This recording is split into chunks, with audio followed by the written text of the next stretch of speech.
इस कहानी की शुरुआत में हम एक फैमिली को देख पाते हैं जो इन क्रिएचर से बचते हुए आगे बढ़ते हैं और कुछ लोग जमीन को खोदते हुए देखते हैं। पर तभी कुछ क्रिएचर्स उन पर हमला करके उनको मार देते हैं। अब उसके अगले पल हम एली नाम की एक लड़की को देख पाते हैं और उस लड़की ने एक्सीडेंट की वजह से सुनने की शक्ति खो दी है। उसे कुछ भी सुनाई नहीं देता। और तो और एली का एक बॉयफ्रेंड भी होता है जिसका नाम होता है रॉब। उसने एली से बात करने के लिए साइन लैंग्वेज सीख ली है और एली अपनी फैमिली से साइन लैंग्वेज में ही बात करती है। अब ये सब लोग जब रात को डिनर कर रहे होते हैं कि तभी टीवी पर एक न्यूज आती है जिसमें ये सब सुनते हैं कि ये शहर खतरे में है। दरअसल गाइस, इस शहर में चमगादड़ जैसे दिखने वाले जानवर आ गए होते हैं। ना जाने उन्होंने कितने आदमियों को मारकर खा लिया है और अगर तुम इनसे बचना चाहते हो तो अपने अपने घरों में रहो।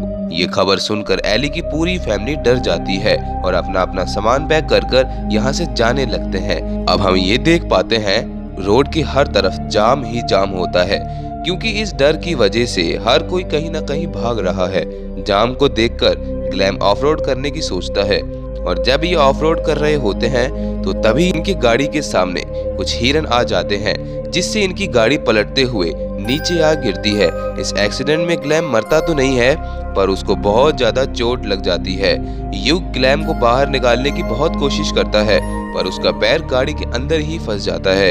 अब इस शोर की वजह से वहां पर अजीब से दिखने वाले क्रिएचर्स आ जाते हैं और इनका डॉग उन क्रिएचर्स को देखकर भौंकने लगता है जिसकी आवाज से वो इनकी कार पर हमला करने लगते हैं। ग्लैम इन सबकी जान बचाने के लिए अपनी गन से शूट करता है जिससे वो सारे के सारे क्रिएचर्स ग्लैम पर हमला करके उसको मार देते हैं। वो डॉग फिर से भौंकने लगता है जिससे वो क्रिएचर्स उनकी गाड़ी पर हमला करने लगते हैं।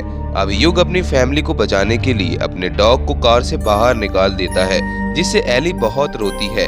अब इसके अलावा इनके पास और कोई रास्ता भी नहीं था। अब युग अपनी फैमिली को एक बात बोलता है कि देखो, हमें तो साइन लैंग्वेज आती है तो आज से हम लोग साइन लैंग्वेज में ही बात करेंगे ताकि उन क्रिएचर्स तक हमारी आवाज ना पहुंच सके। अब क्रिएचर्स के शांत होते ही ये सब चुपचाप कार से बाहर निकलकर पैदल चलकर आगे बढ़ते हैं। ऑफ-रोड करते हुए उनको आगे बढ़ते तो एक घर दिखता है जहां से एक लेडी गन उठाकर घर से बाहर आती है और फायर करती है।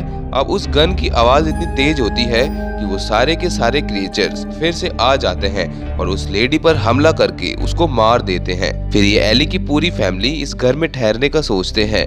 फिर वो एक पाइप के जरिए अंदर जाते हैं जहाँ पर उन्हें एक स्नेक मिलता है और जब वो स्नेक आवाज करता है तो उस आवाज से बहुत सारे क्रिएचर्स आके उसको मार देते हैं। अब युग अपनी फैमिली को बचाने के लिए वहां मौजूद चॉपर मशीन को ऑन कर देता है जिसकी आवाज से वहां बहुत सारे क्रिएचर्स आ जाते हैं और उस मशीन को काट डालते हैं। तो इसी बीच वो सारे घर के अंदर आ जाते हैं और जब वो सोने की तैयारी कर रहे होते हैं तो तभी युग और उसकी पत्नी देखती है कि क्रिएचर्स ने एली के पैर पर हमला करके उसको जख्मी कर दिया है और तो और ये जख्म एंटीबायोटिक से ही सही होगा जो इस घर में नहीं है।